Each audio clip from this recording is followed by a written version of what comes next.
File 11.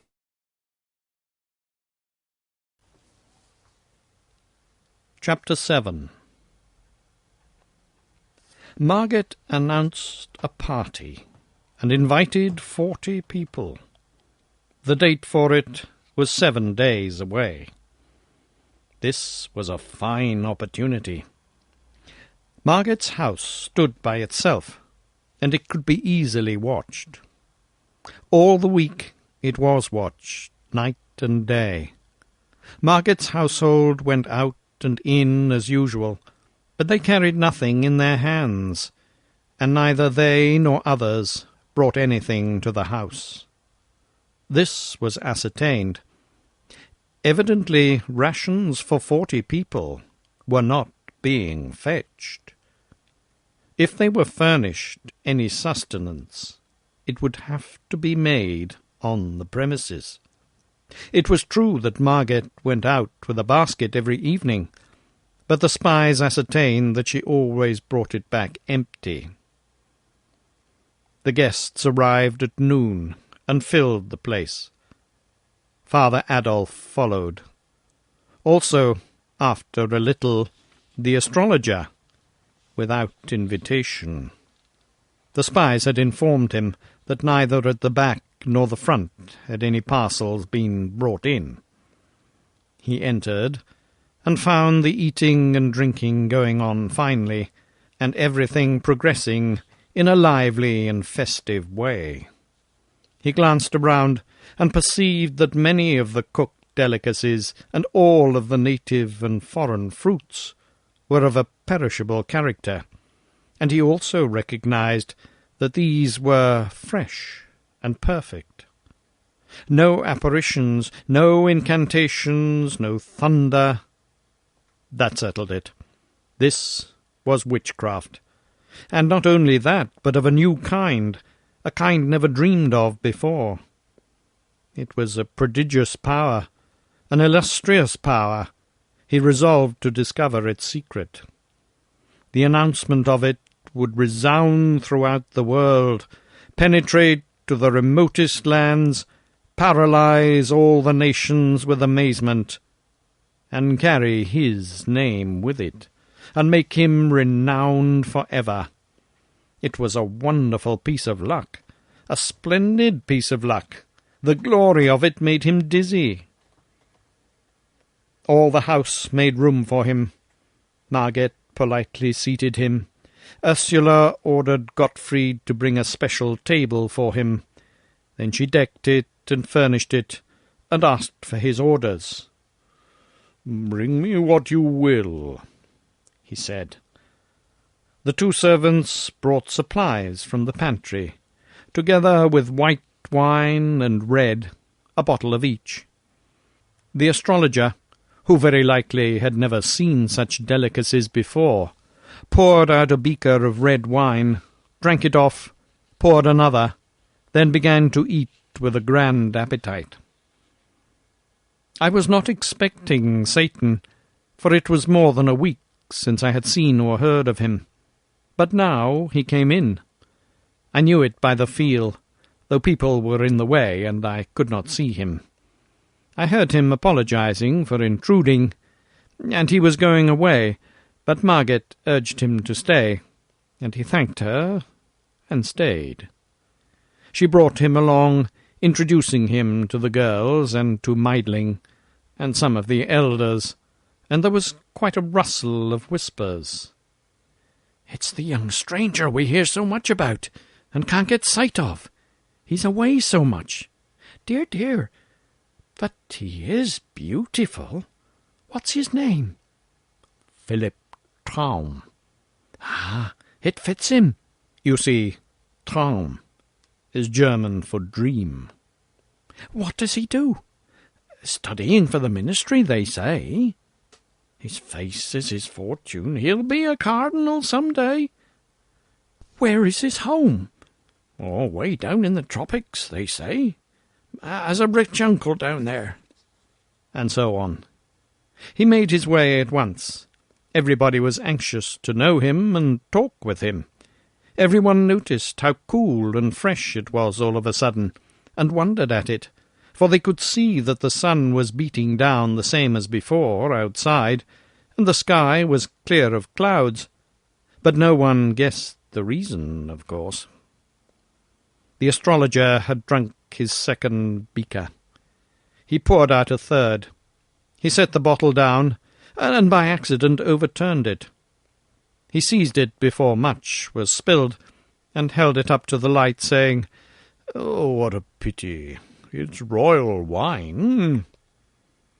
Then his face lighted with joy, or triumph, or something, and he said, "Quick, bring a bowl."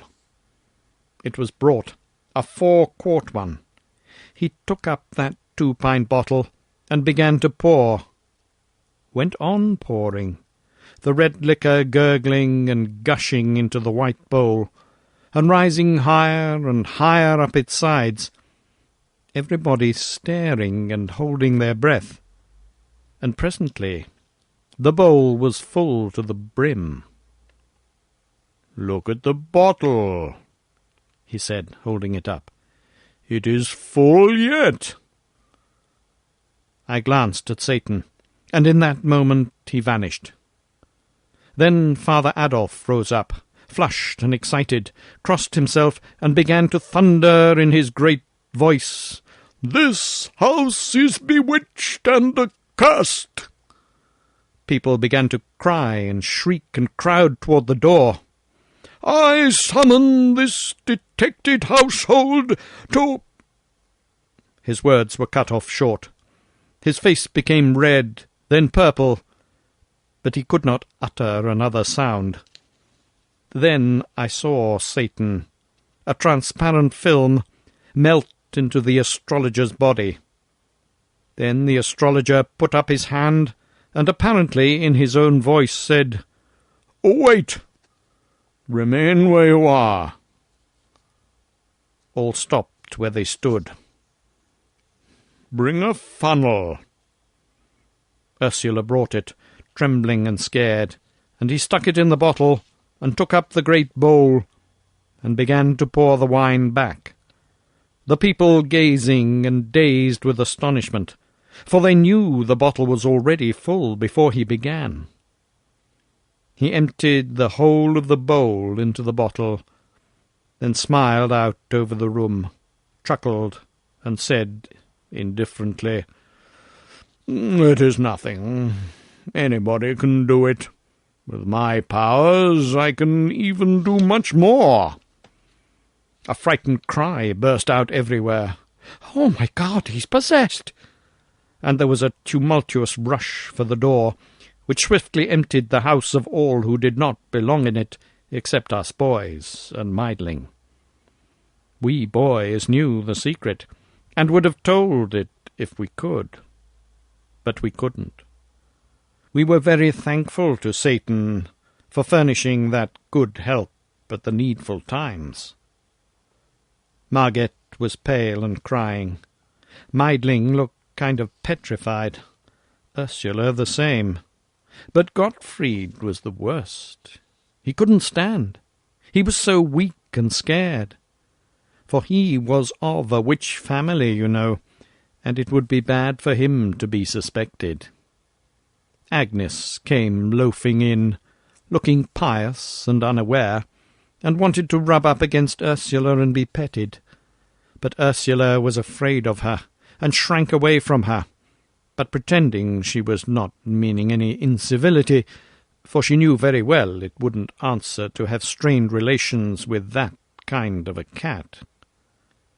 But we boys took Agnes and petted her, for Satan would not have befriended her if he had not had a good opinion of her, and that was endorsement enough for us. He seemed to trust anything that hadn't the moral sense. Outside, the guests, panic-stricken, scattered in every direction, and fled in a pitiable state of terror. And such a tumult as they made with their running and sobbing and shrieking and shouting, that soon all the village came flocking from their houses to see what had happened, and they thronged the street and shuddered and jostled one another in excitement and fright.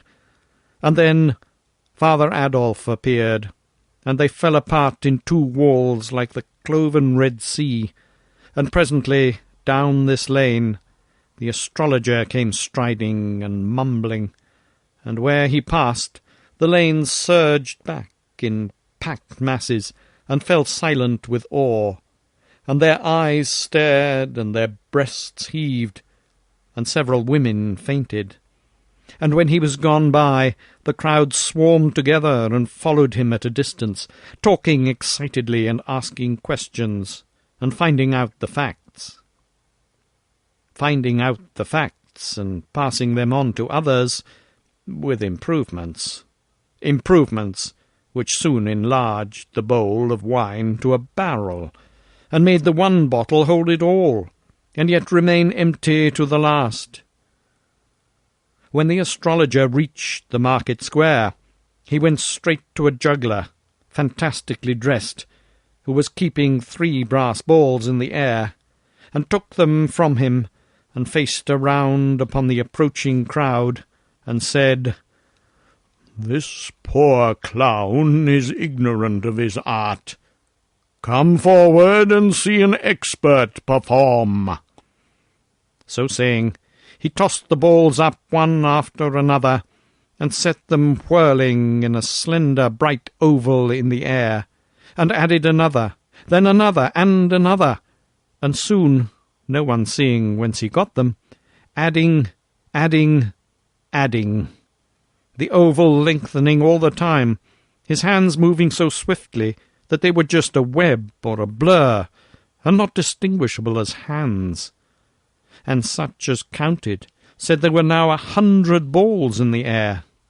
The spinning great oval reached up 20 feet into the air, and was a shining and glinting and wonderful sight.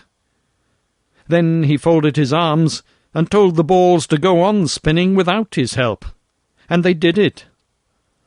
After a couple of minutes he said, "There, that will do," and the oval broke, and came crashing down, and the balls scattered abroad and rolled every whither. And wherever one of them came, the people fell back in dread, and no one would touch it. It made him laugh, and he scoffed at the people and called them cowards and old women. Then he turned and saw the tightrope, and said foolish people were daily wasting their money to see a clumsy and ignorant varlet degrade that beautiful art. Now they should see the work of a master. With that he made a spring in the air, and lit firm on his feet on the rope. Then he hopped the whole length of it back and forth on one foot, with his hands clasped over his eyes, and next he began to throw somersaults, both backward and forward, and threw 27. The people murmured, for the astrologer was old, and always before had been halting of movement, and at times even lame. But he was nimble enough now, and went on with his antics in the liveliest manner. Finally he sprang lightly down and walked away, and passed up the road and around the corner, and disappeared. Then that great, pale, silent, solid crowd drew a deep breath, and looked into one another's faces, as if they said, "Was it real? Did you see it? Or was it only I? And I